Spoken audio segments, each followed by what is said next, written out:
বাজারে যাবেন মেয়ে, মার্কেটে যাবেন মেয়ে, কলেজ স্কুল যান, সব যদি আপনি খাতায় দেখতে যান তো বেশিরভাগ দেখবেন মেয়ে, নারী আর নারী। কিয়ামতের আলামত এসে গেছে, তাই তো ঘরের নারী রাস্তায় নেমেছে। কিয়ামতের আলামত এসে গেছে, তাই তো ঘরের নারী রাস্তায় নেমেছে। ওরে মাছ বাজারে কথা বলে মাছওয়ালার সাথে, স্বামী তাহার দাঁড়িয়ে আছে ব্যাগটা নিয়ে হাতে। ওরে মাছ বাজারে কথা বলে মাছওয়ালার সাথে, স্বামী তাহার দাঁড়িয়ে আছে ব্যাগটা নিয়ে হাতে। আর স্বামী নিলেন মাছটা টেনে, স্ত্রী দেয় টাকা গুনে। স্বামী নিলেন মাছটা টেনে, স্ত্রী দেয় টাকা গুনে। স্বামী স্ত্রীর যেন সেবক হয়েছে।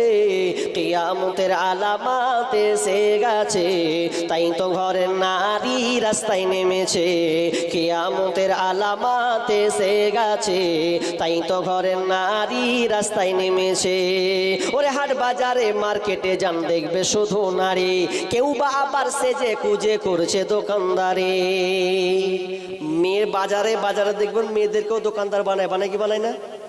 না ওর চলবে না। ওরে হাট বাজারে মার্কেটে যান দেখবে শুধু নারী, কেউ বা আবার সেজে কুজে করছে দোকানদারি। আরে সব কিছুতেই আছে নারী, কেউ বা চালায় হোন্ডা গাড়ি। সব কিছুতেই আছে নারী, কেউ বা চালায় হোন্ডা গাড়ি। কেউ আবার অফিস আদালতে চাকরি করতেছে। কিয়ামতের আলামত এসে গেছে, তাই তো ঘরের নারী রাস্তায় নেমেছে। কিয়ামতের আলামত এসে গেছে, তাই তো ঘরের নারী রাস্তায় নেমেছে। ওরে বরখা পরা বরখা চারা হাট বাজারে ঘোরে তারা। ওরে বরখা পরা বরখা চারা হাট বাজারে ঘোরে তারা। কেউ বা আবার বরখা পরে টাই ফিট করে রেখেছে। কিয়ামতের আলামত এসে গেছে, তাই তো ঘরের নারী রাস্তায় নেমেছে। কিয়ামতের আলামত এসে গেছে, তাই তো ঘরের নারী রাস্তায় নেমেছে। ওরে নারী রূপে নারী বসাই কলঙ্কেরই দাগ, কারণ তারা চলতে চাই সমান করে ভাব। ওরে নারী রূপে নারী বসাই কলঙ্কেরই দাগ, কারণ তারা চলতে চাই সমান করে ভাগ। আরে স্বামীর কথা শুনবো না, বদ্ধ ঘরে থাকবো না। ইসলামের কথা শুনবো না, বদ্ধ ঘরে থাকবো না। তাই তো বুবু চলতে গিয়ে ধর্ষিতা হয়েছে। কিয়ামতের আলামত এসে গেছে, তাই তো ঘরের নারী রাস্তায় নেমেছে।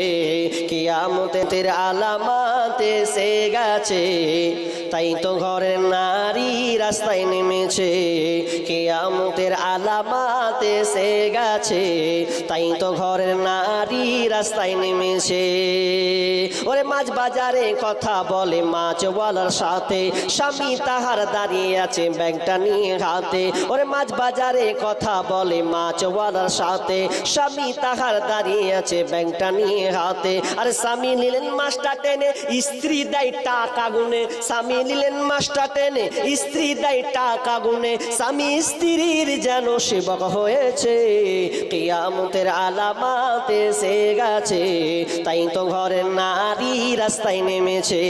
কিয়ামতের আলামত এসে গেছে, তাই তো ঘরের নারী রাস্তায় নেমেছে। ওরে হাট বাজারে মার্কেটে যান দেখবে শুধু নারী, কেউ বা আবার সেজে কুজে করছে দোকানদারি। মেয়ের বাজারে বাজারে দেখবেন মেয়েদেরকেও দোকানদার বানায়, বানায় কি বানায় না? না ওর চলবে না। ওরে হাট বাজারে মার্কেটে যান দেখবে শুধু নারী, কেউ বা আবার সেজে কুজে করছে দোকানদারি। আরে সব কিছুতেই আছে নারী, কেউ বা চালায় হোন্ডা গাড়ি। সব কিছুতেই আছে নারী, কেউ বা চালায় হোন্ডা গাড়ি। কেউ আবার অফিস আদালতে চাকরি করতেছে। কিয়ামতের আলামত এসে গেছে, তাই তো ঘরের নারী রাস্তায় নেমেছে। কিয়ামতের আলামত এসে গেছে, তাই তো ঘরের নারী রাস্তায় নেমেছে। ওরে বরখা পরা বরখা চারা হাট বাজারে ঘোরে তারা। ওরে বরখা পরা বরখা চারা হাট বাজারে ঘোরে তারা। কেউ বা আবার বরখা পরে টাই ফিট করে রেখেছে। কিয়ামতের আলামত এসে গেছে, তাই তো ঘরের নারী রাস্তায় নেমেছে। কিয়ামতের আলামত এসে গেছে, তাই তো ঘরের নারী রাস্তায় নেমেছে। নেমেছে। ওরে নারী রূপে নারী বসাই কলঙ্কেরই দাগ, কারণ তারা চলতে চায় সমান করে ভাব। ওরে নারী রূপে নারী বসাই কলঙ্কেরই দাগ, কারণ তারা চলতে চায় সমান করে ভাগ। আরে স্বামীর কথা শুনবো না, বদ্ধ ঘরে থাকবো না, ইসলামের কথা শুনবো না, বদ্ধ ঘরে থাকবো না, তাই তো বুবু চলতে গিয়ে ধর্ষিতা হয়েছে। কিয়ামতের আলামত এসে গেছে, তাই তো ঘরের নারী রাস্তায় নেমেছে। কিয়ামতের আলামত এসে গেছে, তাই তো ঘরের নারী রাস্তায় নেমেছে। আজকে বর্তমান সভ্যতা এমন হয়ে গেছে, যত কাপড় গোছাতে পারবে, যত কাপড় ছোট করতে পারবে, তত সভ্যতা তত ভালো। হ্যাঁ জি, যত কাপড় গোছাবে তত যদি সভ্যতা হওয়ার থেকে কুকুর অনেক ভালো। যদি সভ্যতা এটাই শিখায় যে কাপড়কে ছোট করতে হবে স্কুল কলেজে চাকরিতে, তাহলে আমি বলি কুকুর তার চেয়ে অনেক ভালো। আর কুকুর তো ওপেন পুরো খুলে রেখেছে। কি সমাজকে বুঝাতে চাও? না, আপনাকে পশ্চিমা কালচার রীতিনীতি এগুলোকে ত্যাগ করতে হবে। আপনার মেয়েকে আপনি দ্বীনি শিক্ষা দিবেন, শুধু পর্দার বরখার মধ্যে আবদ্ধ রাখলে হবে না। ওই মেয়েকে বরখার পাশাপাশি আপনি তার মধ্যে তার ভিতরে ইলম ইসলামী জ্ঞান দিবেন। আজকে বেপর্দা হচ্ছে কেন? পর্দার মান সম্মান রুক্ত হচ্ছে কেন? আমরা পর্দার গর্দান উড়িয়েছি কেন? আজকে আমরা মেন জায়গা, মেয়েদেরকে আমরা ভালো শিষ্টাচার শিক্ষা দিইনি। মেয়েকে আমরা পাশাপাশি কি করেছি, সবচাইতে মারাত্মক পর্যায়ে নিয়ে চলে গেছি। তার নাম হচ্ছে, একটা ছোট জিনিস হলেও মারাত্মক, তার নাম হচ্ছে মোবাইল। এ ছোট মেশিন হতে পারে কিন্তু খাতারনাক। একজন রাইটার গত বছর একটা ফেসবুকে পোস্ট করেছিলেন, স্ক্রিনশট মনে হয় এখন আমার কাছে করা আছে। তিনি বলছেন, কোনো গার্জেন, কোনো বাপ মা যদি একটা মেয়েকে, প্রাপ্তবয়স্কা মেয়েকে যদি একটা মোবাইল দেওয়া হয়, তাহলে জেনে নিতে হবে ওই বাপ মা মেয়ের জন্য পরপুরুষের জায়গা করে দিল। কথাটা আমি বুঝতে পারলাম না। কি কথা? কোন বাপ মা যদি 16, 17, 18 পর্যায়ে একটা মেয়ে হয় আর ওই মেয়েকে যদি মোবাইল দেয়, তাহলে জেনে নিতে হবে ওই বাপ মা ওই মেয়ের পরপুরুষের জায়গা করে দিল। কথাটা কেমন? আপনি ঘুমিয়ে যান, আপনি ঘুমিয়ে গেলেও আপনার বিবি ঘুমিয়ে গেল, আপনার মেয়ে তো একাই ঘুমিয়ে শুয়ে আছে, ও তো মোবাইল ফেসবুক চালাচ্ছে। ভালো করে বুঝেন, ফেসবুক যখন চালাচ্ছে, ফেসবুকে বিভিন্ন ধরনের আসে কি আসে না? আসে তো, বিভিন্ন ধরনের জিনিস আসে, কিন্তু ওটা তো পরপুরুষ জায়গা হলো কি হলো না? আমরা মনে করছি কেমন কথা, পরপুরুষের জায়গা মানে নাম্বার টাম্বার নিবে নাকি? না, আপনার মেয়ে ঘরে বসে সবকিছু দখল করে নেবে, আপনি বুঝতেই পারবেন না। কখন আপনার চেরাগ নিভিয়ে দিবে আপনি টেরই পাবেন না। এখন বর্তমান অবস্থা এমন হয়ে গেছে, মেয়েকে আপনাকে আগলে ধরতে হবে, মেয়েকে একা ছাড়বেন না, সাবধান অবলম্বন করতে হবে। আর আপনার মধ্যে গায়রতি তো নাই, তো আপনার মেয়েকে আপনি আগলে রাখবেন কি করে? আজ মুশরিক যারা, আরবের এক মুশরিক, তিনি একটা উট বিক্রি করবেন, তো উট যখন বিক্রি করছে, তো উট বিক্রি করে দেব এখন, তো উট যে বিক্রি করবে, তো মনে মনে ভাবছে শালা উট বিক্রি করে দেবো না, উট বিক্রি করবো না। বলছে কেন বিক্রি করবেন না? বলছে উট বিক্রি করলে না টাকাটা পাবো, কিন্তু আমার এই উটের পিঠে তো আমার বেটিগুলো চেপেছে। একজন মুশরিক, তার চেতনা দেখেন, তার চিন্তাধারা দেখেন। ও বলছে যে আমি যে উটটা বেচবো, তো উটের পিঠে তো আমার বেটিরা চেপেছে, আমার বিবি চেপেছে, তো আমি কুল্লা যে উটটা বিক্রি করব, উটটা যদি বিক্রি করি তা আবার তো পর ছেলে চাপবে। তখন বলছে উট আর বেচবো না, জবাই করে খাবো। কেমন তার মধ্যে গায়রত দেখেন। আর আমরা কোথাকার কি মুসলিম দাবির নাম রেখে দিয়েছি, কোন ইসলামের কোনো বালাই নাই, সে আমরা আব্দুল নূর নাম রেখেছি, আব্দুল্লাহ নাম রেখে দিয়েছি, আল্লাহর বান্দা হয়ে গেছি কোন দিক দিয়ে। তো আবার মেয়েকে যখন ছাড়ছে, জামাই যদি কয়েছে আমি রহিমাকে লে যাবো জি, তো কোনটা লে যাবে? এই দিয়ে কোনটা বলে জালসা আছে, তো যাবো, যাও তাহলে। হাজি, জামাইয়ের পেছনে আপনি ছেড়ে দিলেন আপনার মেয়েকে, একটা তো দিয়েছেন আপনি, তো আর একটা চাইছে, তো বলছে নিয়ে যাও। অথচ মুশরিকের চেতনা দেখেন, যে ওই উটের পিঠে তার মেয়ে চেপেছে, তার বিবি চেপেছে, ওই জন্য ওই পিঠটাতে যেন কেউ না চাপতে পারে, তো বিসমিল্লাহ একদম কি করবো, ও বলছে যে কাটবো, কেটে নিবো, তারপর খেয়ে নিবো, ঝামেলা মিটে যাবে। আর আমরা ওই জামাইয়ের বুলেটের গাড়ির পেছনে কি করছি, অ্যাপাচির গাড়ির পেছনে চাপিয়ে দিছি, আর লজ্জাও নেই, শরম নেই, বেহায়ার মতন। অথচ রাসূল সাল্লাল্লাহু আলাইহি সাল্লামের একজন শালী ছিলেন 150 আসমা। আসমাকে যখন দেখছেন আল্লাহ রাসূল, তো আল্লাহ রাসূল বলছেন, আসমা তুমি তো যাচ্ছ বাড়ি, এখনো 5-7 কিলোমিটার দূর, তো এক কাজ করো, আমার উঠের পিছনে এসো, বসো, তোমাকে আমি নিয়ে চলে যাব। আসমা বলছে, কথা তো খারাপ নয়, ভালো, কিন্তু আমার মন বলছে আমি চাপবো না। নবী হলে কি হলো, অথচ নবী নিষ্পাপ নবী, তার চরিত্র ব্যাপারে 1 নাম্বার তিনি। এরপরেও আসমা ভাবছে আমি চাপবো না, চাপবো তো লোক আমাকে কি বলবে, বলতে পারে দেখ শালিকে নিয়ে উঠের উপরে চাপিয়েছে, আর আমার স্বামীও বড্ড রাগী মানুষ, এটা জানলে সে নারাজ হয়ে যাবে, অতএব আমি চাই না।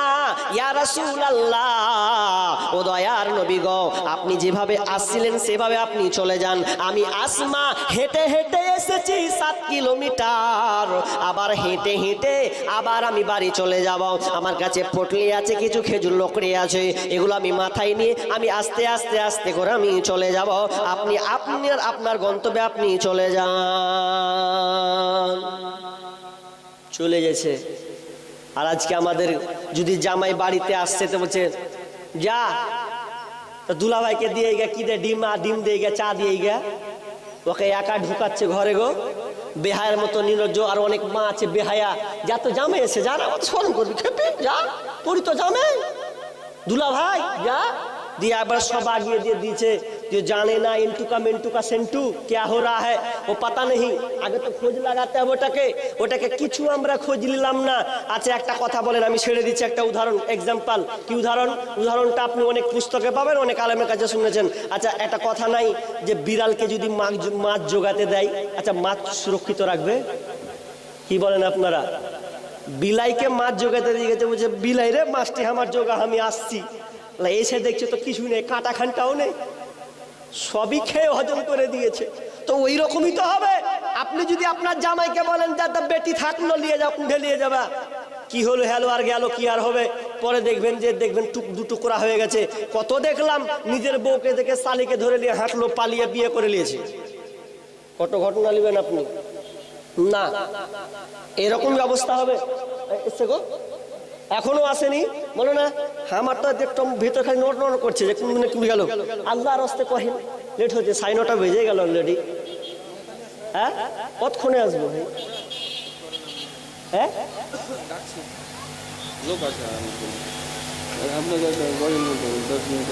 আরে সুবহানাল্লাহ, আমি গাজাল বলবো বকতালে আছেন না জি, সুবহানাল্লাহ। 9:30 বেজে গেল, আমি খাবো না এখান থেকে। ভাই ড্রাইভার কই, তুমি গাড়িটাকে ভাই রেডি করো ওইদিকে, আমি চাপবো, সংসদ যাবো তাড়াতাড়ি, টাইম নেই ভাই। 10 আমাকে বলেছে বলো না, এই যে বলো না, দিয়ে দেখেন আমাকে ছাড়েন, আমি গাড়ি পরে রিকোয়েস্ট করেছে, তো গাড়িটা বলে আমি ছেড়ে দিই, আপনি একটু কিছু বলেন স্যার ইঙ্গিতে ছেড়ে দিয়ে। পুরো আবদারটা রেখেছে, যখন বলে দিই 10 মিনিটের আবেগ মাগো 5 মিনিটের মন, কে তুমি মা দেখতে দিলা না এই পৃথিবীর মুখ। 10 মিনিটের আবেগ মাগো 5 মিনিটের মন, কে তুমি মা দেখতে দিলা না এই পৃথিবীর মুখ। জোর করে আসিনি কো তোর শরীরে আমি, পৃথিবীতে নাকি সন্তান হয় মায়ের কাছে দামি। তবে কেন সুখের ভুলে আমায় পেটে নিলা, সুখের শেষে কেটে চিরে আমায় ফেলে দিলা। একদিন তুমি আমার কাছে, একদিন তুমি আমার কাছে আসবে ঠিকই মাগো, কি বলবে আল্লাহর কাছে জমা করে রাখো। আমি তো বেঁচে গেছি, আমি তো বেঁচে গেছি, বেঁচে গেল মান, নইলে লোকে বলতো মোরে অবৈধ সন্তান। একটু অবৈধ সুখ পেতে মা, একটু অবৈধ সুখ পেতে মা আমায় পেটে নিলে, কলঙ্কের ভয়ে তুমি আমায় ছড়ে ফেলে দিলে। তোমার মাও করতো যদি, তোমার মাও করতো যদি তোমার সাথে এমন, বুঝতে মাগো সেদিন তুমি মৃত্যুর যন্ত্রণা কেমন। মাশাআল্লাহ। আমার আলোচনা আজকে পর্দার ব্যাপারে ছিল। উভয় পুরুষ এবং মহিলা সকলকে পর্দার মেনটেন করে আমাদের চলতে হবে। মা বোন, আপনি সুযোগকে হারায়েন না, আপনি সুযোগ নেন। পর্দার কোনো আপনার কিনা নফল এটা জিনিস নয় যে আপনি কাজা করে নেবেন। 20 বছর পর 25 বছর পর যদি আপনি পর্দা করেন, 30 বছর পর যদি আপনি পর্দা করেন, তাহলে 25 বছরের জিন্দেগিটা যে পরপুরুষ তোমাকে দেখেছে ওর সামনে যদি কোনোদিন যাও তখন বলবে, আরে তুই এরকম ছিলি, তোর গঠন এরকম ছিল, এই সেই ছিল। নামাজ কাজা আপনি আদায় করতে পারবেন, রোজা আপনি ছেড়েছেন পরে আদায় করতে পারবেন, দান আজকে না করলে কালকে করতে পারবেন, কিন্তু পর্দার কোনো কাজা নাই। এটা কাজার কোনো বিষয় নয় যে না 20 বছর পর পরে করে নিব, মোকাম্মাল হয়ে যাবে না। যার সামনে একবার তুমি তোমার সৌন্দর্যকে বহিঃপ্রকাশ করেছো, তার সামনে 20 বছর পর যদি আপনি যাও তাও বউ বলে দিবে তোর তো গঠন এইরকম ছিল। অতএব আমরা এগুলো থেকে না থেকে আমরা পশ্চিমা কালচারকে উঠিয়ে দিয়ে ইসলাম রীতিনীতিকে পালন করে মুসলিম ঘরে ঘরে যেন আমরা বোনদের, মেয়েদের, বিবিদের, মাদের যেন আমরা পর্দার মধ্যে রাখতে পারি। আল্লাহ আমাদের সুমতি দান করুন, আমিন। আল্লাহ, যারা একটু আমরা আলোচনা শুনলাম, মালিক তুমি আমাদেরকে আলোচনা শোনার পরে সকলকে আমল করার তৌফিক দান করুন, বলুন আমিন। এ বলে আজকে আমার আলোচনা এখানে সমাপ্ত করছি। আপনারা বসেন। নুরুল ইসলাম রাহিমি, তিনি আরও আমার থেকে দুর্দান্ত আগেকার বক্তা, তিনি পরিচিত মানুষ, আপনাদের সামনে এসে যাবেন। তিনি কোরআন ও হাদিসের আলোকে আপনার সামনে আলোচনা করবেন। ওয়া মা আলাইনা ইল্লাল বালাগ। আসসালামু আলাইকুম ওয়া রাহমাতুল্লাহ। ওয়ালাইকুম আসসালাম ওয়া রাহমাতুল্লাহি ওয়া বারাকাতুহু। শুকরিয়া, অশেষ অশেষ ধন্যবাদ।